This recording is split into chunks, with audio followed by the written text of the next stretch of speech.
Hello Buenos dias. und grüß Gott. In den USA hat ein betrunkener Passagier auf einem Inlandsflug die anderen Passagiere im Stehen angepinkelt.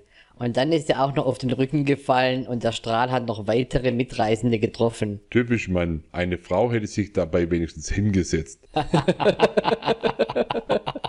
Boah, also ich finde das schon schlimm, wenn man über den Wolken dringend muss und alle Toiletten sind kaputt.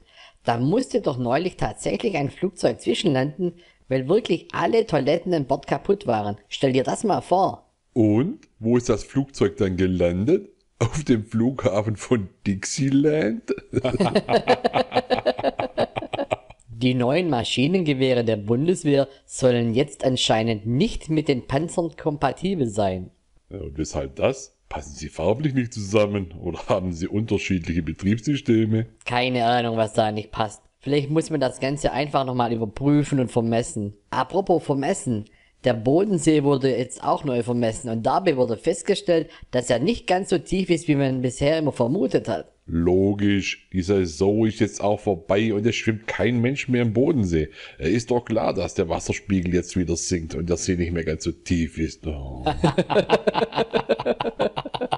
Regst du dich eigentlich auch immer über die Menschen auf, die ihre Flaschen im Supermarkt quer aufs Band legen, sodass die immer mit dem Band mitrollen?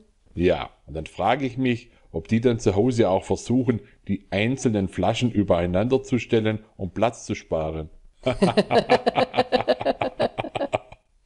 Und jetzt noch ein Tipp zum Schluss. Auch wenn der Sommer jetzt vorbei ist, ist das noch lange kein Grund, übrig gebliebene Sonnencreme einfach so wegzuwerfen. Man kann sich immer noch damit eincremen, um den Herbstregen von seiner Haut fernzuhalten. Also, bis zum nächsten Mal, wenn es wieder heißt Aus der Seele gesprochen Mahlzeit, goodbye und adios.